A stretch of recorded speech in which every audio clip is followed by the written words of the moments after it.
Hey, Motorman here. This is my tip of the week, and we're going to talk about how low-speed handling helps you out on the road. A lot of people don't understand that. They can't figure out how riding around some cones in a parking lot is going to help you on the road. Well, the cones actually represent obstacles. If you can't avoid little plastic cones in an empty parking lot, what chance do you have of avoiding cars that might pull out in front of you out on the street? So I'm going to take you for a ride. We're going to talk about that, and I have a specific video for that also, Surviving the Mean Streets. I'm going to show you that a little bit later on, but let's take a ride and talk about it. Okay, friends and fans, we're going to start right here. I'm at a stop sign.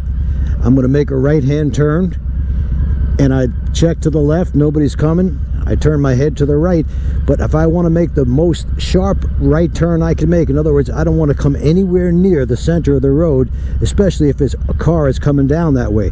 So what I'm going to do is turn my head completely to the right as far as possible. I'm going to look back here at the grass, and I'm going to use the friction zone. Now that the turn is completed, I could let that clutch out all the way. You don't want to let the clutch out all the way until that turn is completed. And it's a mistake I see a lot of riders making. Once you let that clutch out, the bike wants to leap forward. The slightest movement of the throttle is going to cause that bike to leap straight ahead when you want it to turn. I'm going to show that again right here at this stop sign.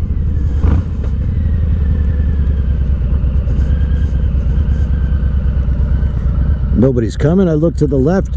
I turn my head to the right. I keep it turned to the right in the friction zone. I've now let the clutch out all the way, and I don't get anywhere near that double yellow line. And I've said this a million times, but another thing that you're going to learn, and you want to learn this at low speeds, is the proper use of your head and eyes. It's probably the most important technique because you're going to use it at all speeds all the time. What that means is wherever I turn my head and eyes, that's where the motorcycle will go, because your hands will naturally follow your eyes. So I'm coming around a winding road here. I turn my head. I'm going to get the bike as far over to the left, but to give me the best view around the turn, hit the apex. The most common motorcycle crash that involves just the rider's failure to negotiate a curve. In most of those instances, in fact, in every one ever tested, the bike was able to make the curve, but the rider wasn't able because he didn't know what to do, didn't have any technique. He wasn't looking towards the end of the turn.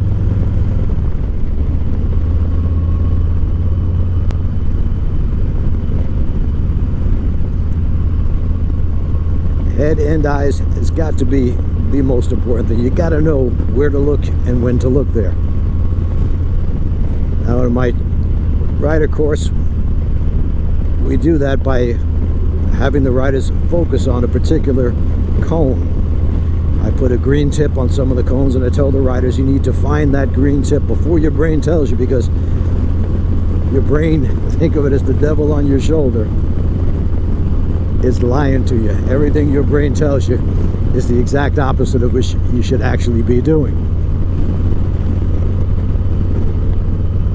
You look for that green cone, you head for it. As soon as you get close to it, you turn your head and eyes, and you look for the next green cone. Now out on the street here, we don't have cones, but we have particular places you might want to look. So if you're going to make a U-turn, you want to look for the area that's clear of gravel or dirt or sand, and find a clean spot, and that's the area where you want to look as you make your U-turn. As soon as you get towards the extreme right side, if you make it a left-hand U-turn, you snap your head and eyes and look over your left shoulder as far as possible. You're actually trying to look behind you. Even when you're cruising straight on down the road, you should be using your head and eyes. You should be focusing about 12 seconds ahead. That's how far you should be looking ahead. If you do that, you will never be surprised. You will never say it happened so fast I couldn't do anything about it, because you were looking ahead.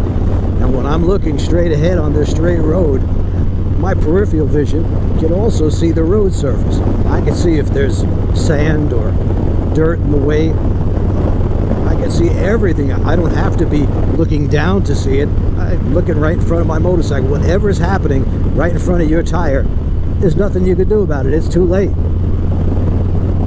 The further ahead you look, the better.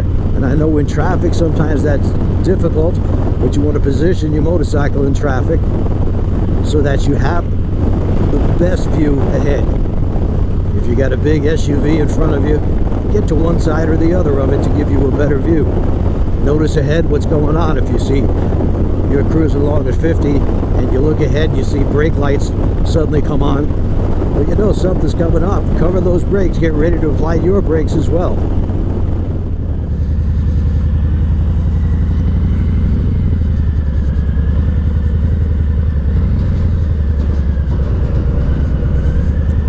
Here's another example of where low speed handling comes in handy. As you can see, this gas station is a mess. I'm in the friction zone the entire time. Didn't really need the rear brake. Again, I'm going to pull out here. I'm going to make a right-hand turn. If cars were coming in that left lane, I know I got plenty of room by turning my head and eyes, staying in my own lane while I do it.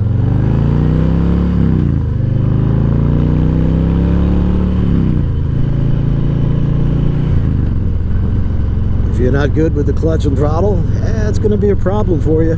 No question about it.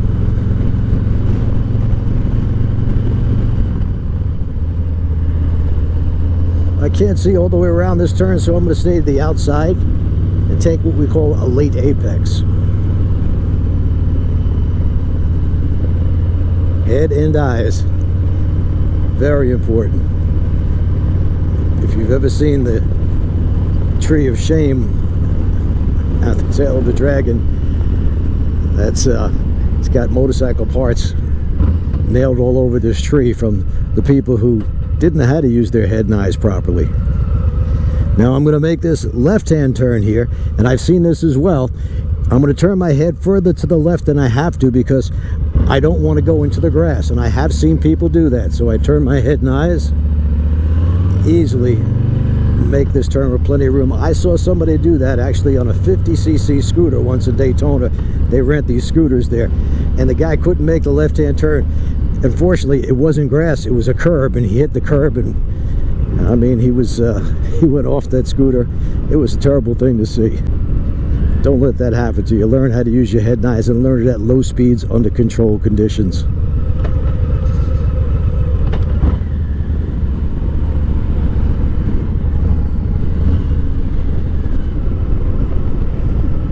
I'm going to be making a U-turn over here. I'll be using the friction zone, of course, my head and eyes. I want to stay in my own lane. I don't need the entire road to make that turn. So again, low speed training comes in really handy out on the street. I'll do it again for you here. Even from a dead stop. Now I notice over here there's some sand and gravel. So I'm going to be cognizant of that fact, and I'm going to make my turn after I pass that gravel. Got cars coming around the turn here. They're probably going 45 to 50 miles an hour. So I better make this turn kind of quick. If you have to duck walk your bike around this turn, yeah, you could get slammed in the back by one of these people coming around a curve. Head and eyes, friction zone, little pressure on the rear brake, nothing to it. Straight.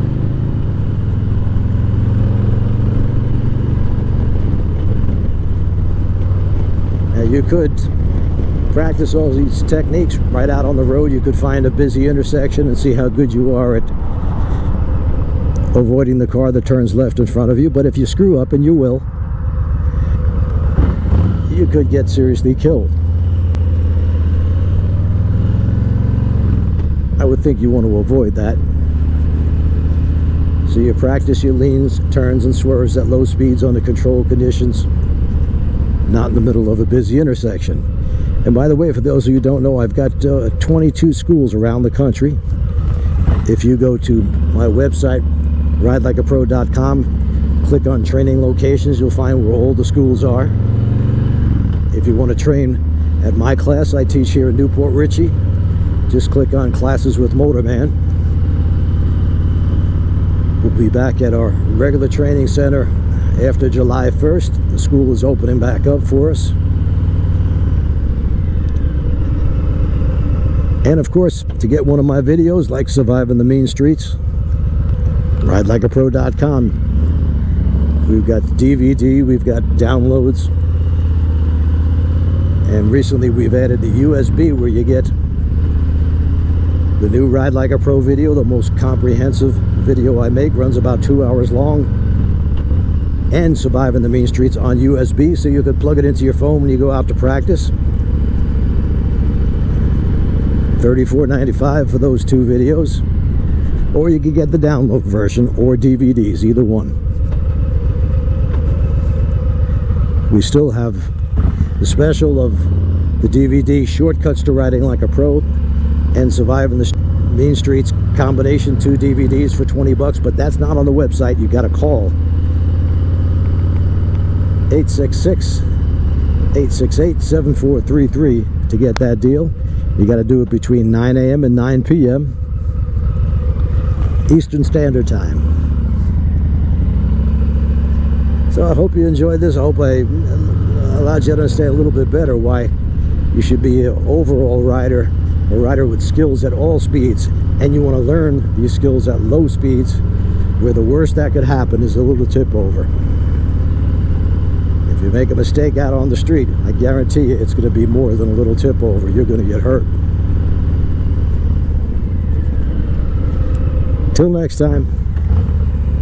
He asked me about what do I have.